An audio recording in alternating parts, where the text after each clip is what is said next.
The officer doesn't raise their voice. They don't look alarmed. They simply lift a small plastic bag from your carry-on, hold it at eye level, and say, "Step aside." It's an everyday object, something you've flown with before, something you didn't even think about packing differently. And yet, in 2026, that moment is enough to trigger fines, confiscation, or far worse. This is the danger people don't see coming. Airport enforcement no longer revolves around obvious threats. It revolves around classification, what an item looks like, how it's declared, how it's interpreted by scanners, and how it's categorized. Under updated rules now matters more than intent ever did. Most travelers assume carry-on violations are minor, confiscated items, a quick warning, maybe a delay. That assumption is outdated. The reality shift is that many everyday carry-on items now sit in legal gray zones. The same object can be allowed in one airport, flagged in another, and escalated entirely based on context, quantity, packaging, labeling, destination, or how it's discovered during screening. This is where people get trapped. You aren't stopped because you packed something illegal. You're stopped because the system no longer treats your item as personal. It treats it as regulated. And once that classification changes, enforcement stops being flexible. The evidence is visible at the checkpoint. Enhanced scanners flag density, residue, and shapes differently than before. Secondary screening is triggered more often. Officers ask questions they didn't use to ask. And when answers don't align perfectly, the process escalates. That escalation isn't random. In 2026, certain carry-on items trigger automatic response tiers. First comes delay, then documentation, then penalties. In some cases, referrals. The item itself doesn't have to be dangerous. It just has to fall under a rule you didn't realize applied. The consequence at this stage isn't panic, it's pressure. You're separated from your bag. Time compresses. Boarding continues without you. And the more the system works on your item, the less room you have to recover. What felt like a harmless oversight suddenly carries financial risk, missed flights, or legal exposure. What makes this especially dangerous is familiarity. People bring the same carry-on items they've brought for years: tools, medications, liquids, electronics, self-defense items they forgot were there. They rely on past success as proof of safety. That proof no longer holds. Because enforcement in 2026 isn't based on what you got away with before. It's based on what the system flags today. And once an item crosses that line, explanations don't undo the classification. This is why travelers are shocked when consequences feel disproportionate. From their perspective, nothing changed. From the system's perspective, everything did. And this is only the first category of carry-on items that now carry real risk. There's another group of objects people pack without hesitation, often for health, comfort, or convenience, that now trigger even faster escalation when discovered. The next category of carry-on items feels personal, even protected. Medications, supplements, and health-related products. Pills you take every day. Liquids prescribed by a doctor. Items you assume are untouchable because they're tied to your body. In 2026, this is where enforcement sharpens fast. The false assumption is that medical necessity automatically overrides scrutiny, that if something is for your health, it's exempt from serious consequences, that officers will understand. The reality shift is that health-related items are now among the most tightly classified objects at airport checkpoints, not because they're dangerous, because they're regulated. Quantity, labeling, packaging, and disclosure matter more than the purpose ever did. This is where travelers get blindsided. You're asked simple questions that suddenly feel loaded. What is it? How much is there? Who prescribed it? Where are you flying? And if any part of that chain doesn't line up perfectly, the process escalates. The evidence is visible in how quickly screening changes tone. Bottles are separated, pills are counted, liquids are measured, officers reference thresholds you've never heard of. And once an item exceeds a limit, even unintentionally, it stops being personal. It becomes controlled. That's when penalties appear. The consequence here isn't just confiscation. In some cases, it's fines for undeclared quantities. In others, missed flights while verification happens. And in edge cases, especially on international routes or mixed itineraries, it can involve questioning by authorities who aren't concerned with your explanation, only your compliance. What makes this especially dangerous is how normal these items feel. People carry supplements bought over the counter, sleep aids, pain relievers, herbal products, liquids transferred into travel bottles without original labels. They assume familiarity equals safety. It doesn't. In 2026, unlabeled containers trigger suspicion immediately. Large quantities raise red flags. Combining similar products across bottles can cross reporting thresholds without you realizing it. And once the system flags a discrepancy, past travel history doesn't soften the response. This is where delays turn into financial loss, rebooked flights, missed connections, non-refundable segments forfeited while you're answering questions about something you never thought twice about packing. And if documentation can't be produced quickly, the system moves on without you. What's worse is that these interactions are logged. Health-related enforcement isn't treated as a one-off. It's recorded as a compliance event. The next time you fly, secondary screening becomes more likely. Questions come faster. Tolerance shrinks. This is how routine health items quietly become risk multipliers. And there's another type of carry-on item people pack for peace of mind, often for protection, that now triggers the fastest and most severe escalation of all. The next carry-on category feels defensive, even responsible. Personal safety items. Things people carry just in case. Items meant to protect, not harm. Many travelers don't even remember they're in the bag. In 2026, these are the fastest way to turn a routine screening into a legal problem.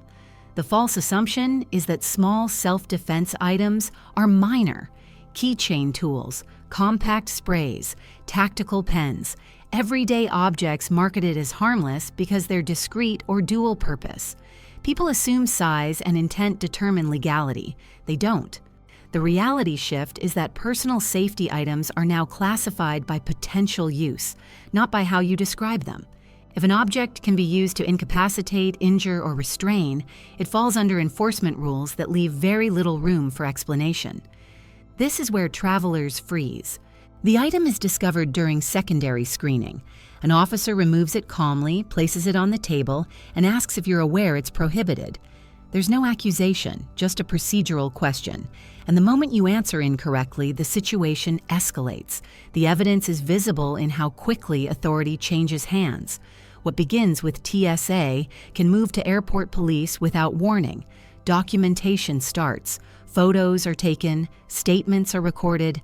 The item itself becomes evidence, not contraband to be tossed away.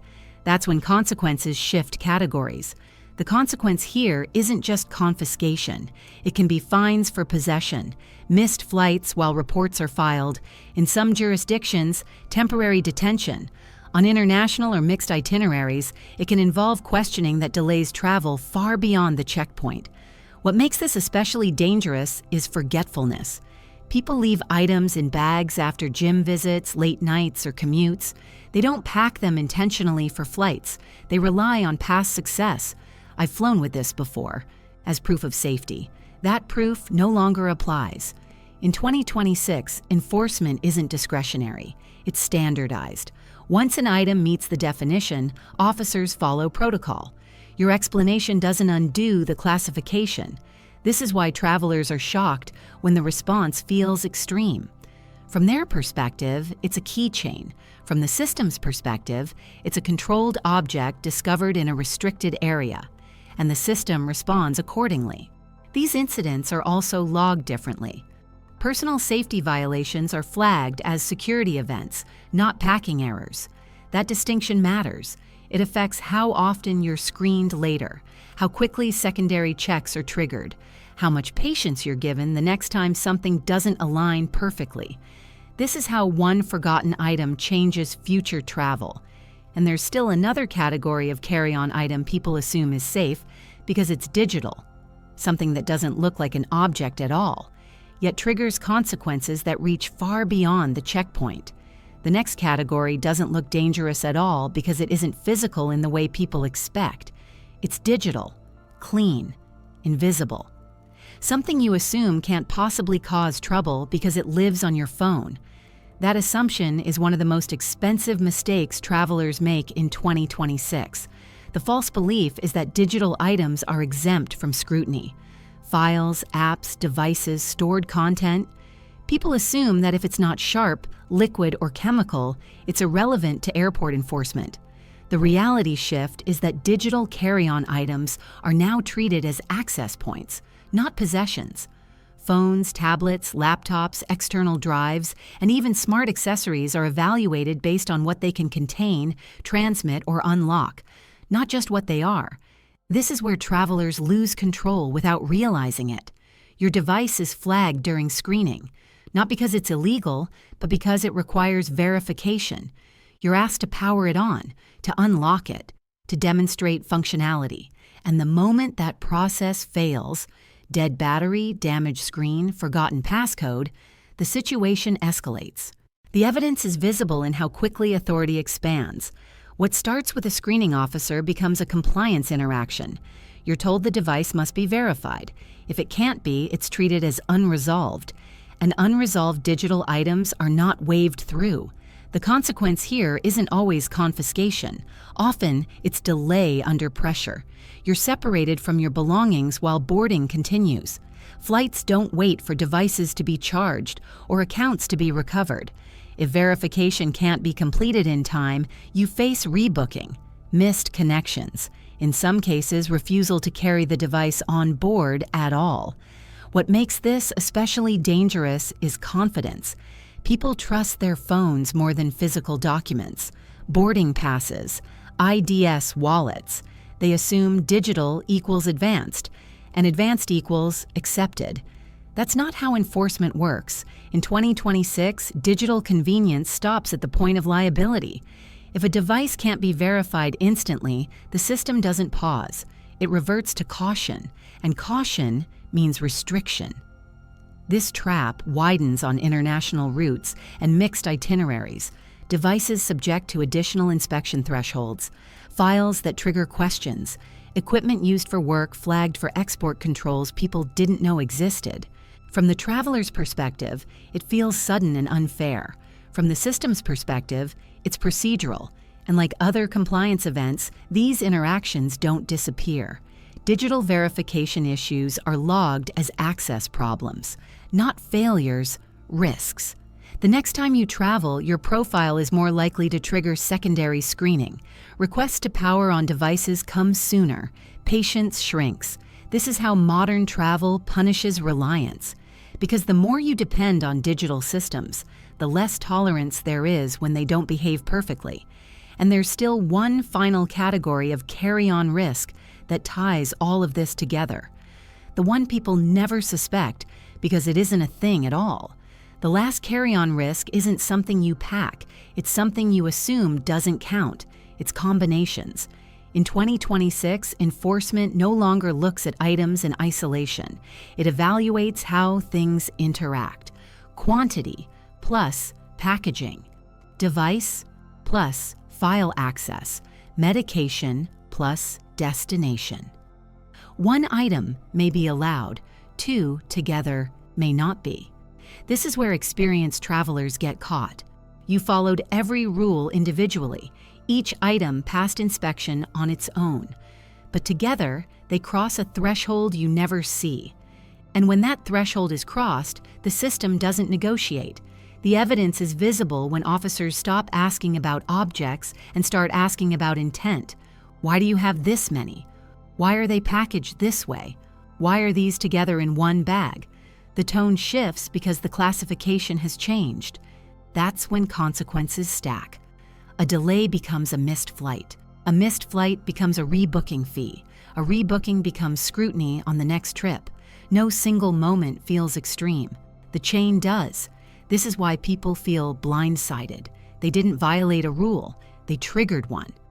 And once triggered, enforcement isn't about what you meant. It's about what the system can justify. The system doesn't care that you've flown for years without issue. It doesn't care that you were unaware.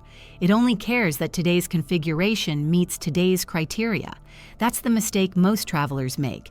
They believe safety is about intent and history. In 2026, it's about alignment. If your carry-on doesn't align perfectly, item by item, context by context, the system responds automatically. This is how people end up fined for things they've always carried, questioned over objects they didn't think mattered, delayed over combinations they didn't realize existed. And once that happens, travel stops feeling routine because the system remembers friction. One flagged interaction tightens the next. One exception reduces tolerance later. This is how travelers lose invisibility. Not by doing something reckless, but by trusting that familiarity equals permission. The real danger isn't any single carry-on item. It's assuming the rules you learned years ago are still the ones being enforced when you pack today. You've been watching Terminal Insider, where the rules change before travelers notice. Subscribe, because the next checkpoint is already closer than you think.